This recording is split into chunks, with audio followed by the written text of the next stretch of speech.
Hello, Henry Johnson Scholars. This is Mr. Shaw with a quick video lesson and activity for you. Today, we're going to be talking about one of my favorite artists, an artist you've probably heard about before. His name is Horace Pippin, and today we're going to be talking about how he tells stories with pictures. First, a little history. Horace Pippin was born around 1888, just 20 years after the end of the Civil War.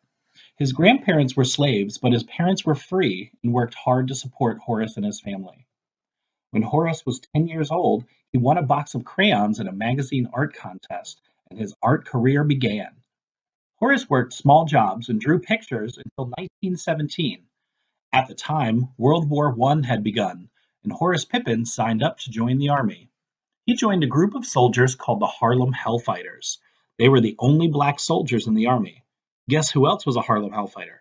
That's right, Henry Johnson, who our school is named after. In World War I, Horace continued making art throughout the war. He told stories with pictures about the black soldiers who fought in World War I and how things were terribly difficult for them. Painting is called barracks, and it shows where soldiers like Horace Pippin and Henry Johnson slept during the war. Look at the snow on the ground.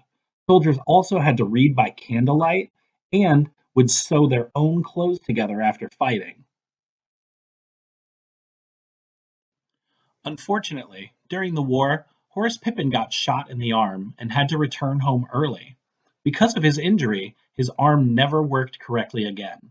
But that didn't stop him from painting, though. Here he is alongside his wife, using his other hand to help his injured arm work on a painting. After the war, Horace began to paint images and stories from his childhood, as well as things that he would see in his neighborhood, and now that he was back from the war. This painting is called The Way I See It. Now, if we're telling a story with this picture, the first things we have to talk about are the setting and the characters. The setting in this picture is obviously outside in the neighborhood. We can tell because we see grass and a sidewalk. We see the tops of buildings. We can see a blue sky. The characters in this story are four men standing on the street corner. Now, one thing that strikes me odd about this is they all seem to have their mouths open. There are only a few things that would make a group of people all have their mouths open at the same time. Could they all be talking at the same time? Are they having an argument?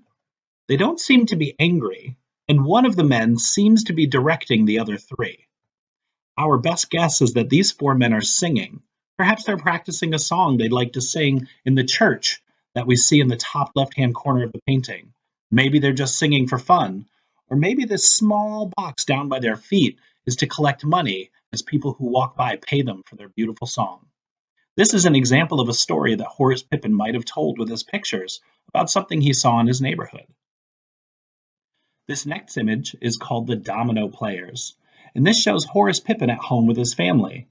Now, this is a story from Horace Pippin's childhood, and we can see him, the young boy, sitting at the table with his head in his hand. He looks kind of bored, even though he, his grandmother, and his sister are playing a game of dominoes at the table. Now, in this picture, there's one other character, his mother, who's sitting off by herself, sewing what appears to be a quilt, with a pile of cloth on the floor and a pair of scissors. We can tell it's nighttime because it's dark outside through the window, and the lamp here in the kitchen is lit. If we look carefully at the clock, we can even see that Horace told us that the time is 8 o'clock, and it appears supper might be cooking on the small black stove all the way to the right. Like Horace Pippin, we can tell stories with our artwork too. Today, I'll be showing you how you can draw a picture of maybe some fun things you and your family are doing while we're staying at home practicing social distancing. Here's what that might look like.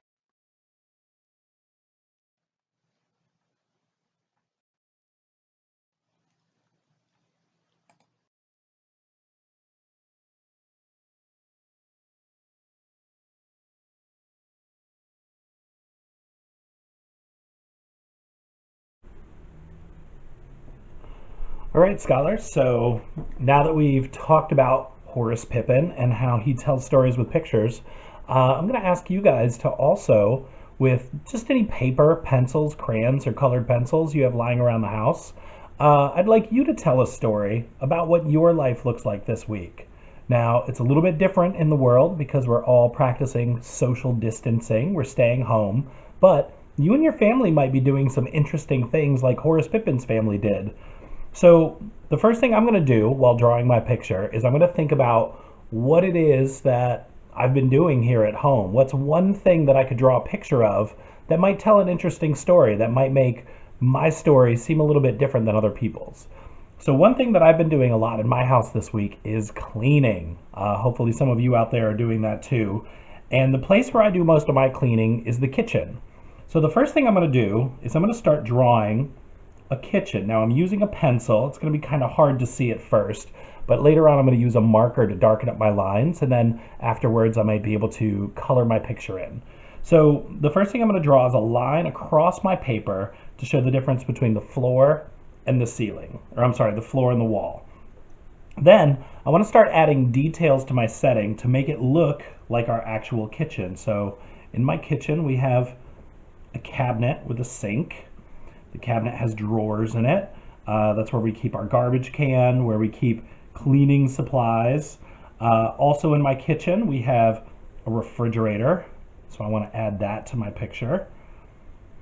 We have a door for the freezer and a door for the actual refrigerator itself. Now, one of the things that I tend to do a lot when I'm at home cleaning is washing the dishes. So I'm going to start adding a character here in my picture, and it's going to be me. I'm remembering to draw all the parts of a person. I'm drawing my face, my mouth, my ears. I want to have a neck, this nice rectangle shape for my body, legs reaching all the way to the floor. Here are my feet and my hands. Now, you're not going to see my hands all the way because I'm actually washing the dishes. I'm going to add some details here to make it look a little bit like me. So this is the main character in my story. It's Mr. Shaw washing dishes. So I want to have some details here to show it's a sink. So here's the spigot. Maybe there's some water running. Maybe there's some bubbles in the sink. Maybe you can see a little bit of the pots and pans sticking out. Also in our kitchen, right in front of the sink, we have a window that I can look outside. So I'm going to draw that detail. But I'm not the only person in the house this week. So in your pictures, yes, I'd absolutely love to see what you're doing, but I'd also like to see maybe some of the other members of your family. So next to me, I'm going to be putting my wife, Mrs. Shaw. She's also staying home. She's a teacher at a different school, but she's here helping me wash the dishes. She has curly hair, so I'm going to draw her curly hair, give her some eyebrows, and I'll give her a little job to do here. I'm going to give her a paper towel, and she's going to be drying the dishes as I'm washing them. We don't want them to sit around for too long. This is something we end up doing a couple of times a day because even though we're stuck home, we're still eating, we're still using up dishes. But these aren't the only two members of my family. I also have a son. A lot of you have seen him in our pictures. His name is Emmett. And we also have two cats. So one thing he has been doing a lot over the break is he's been playing with our cats. So I'm going to draw my son Emmett down here on the floor. He has kind of long hair, so I'm going to draw his long hair. And he's going to be laying down on the floor giving treats to our two cats. Their names are Holly and Shadow. So here's my son. He's kind of on the floor with his hands. He's throwing some treats down on the ground. And here are my two cats. Here's Shadow. He's kind of long and skinny. And it's okay if your picture isn't exactly right. You can see my cat's looking a little busted right here for a moment. He has kind of these large gray spots on his body. Then my second cat, Holly, she's kind of overweight. She's a big girl, so I'm going to draw her big round body and her little tiny legs. And she has stripes on her back. Now, thinking about those details, thinking about what those members of your family actually look like, and even thinking about the things in those rooms that might make them look more realistic, like I might have a clock on the wall here, or once I finish drawing my son's legs, he's going to be wearing a pair of shorts. It's kind of warm in our house today.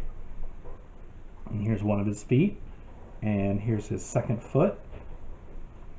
But our floor also has a pattern on it. So I'm going to draw that pattern just the way that I see it on our floor. It's kind of stripy because our floor is made of wood. So I'm going to draw those lines. And even though it isn't a terribly complicated picture and there's not a lot of exciting things going on, just looking at this picture kind of gives you a view of what our house looks like and some of the things we're doing to keep ourselves busy and keep ourselves occupied. So scholars, what I'm going to be asking you to do is at home find some paper. You can use pencils, you could use markers, you could use colored pencils or crayons. And I'd like you to draw a picture just of one thing maybe you and your family are doing to stay busy while you're at home during this time. Go ahead and draw that picture. You can color it. Snap a picture of it with your phone or with a tablet and then send that to me on Class Dojo and I'll give you some feedback on your work. I can't wait to see what you've been doing and keep looking out for more activities coming to you from Class Dojo and Mr. Shaw. Thank you.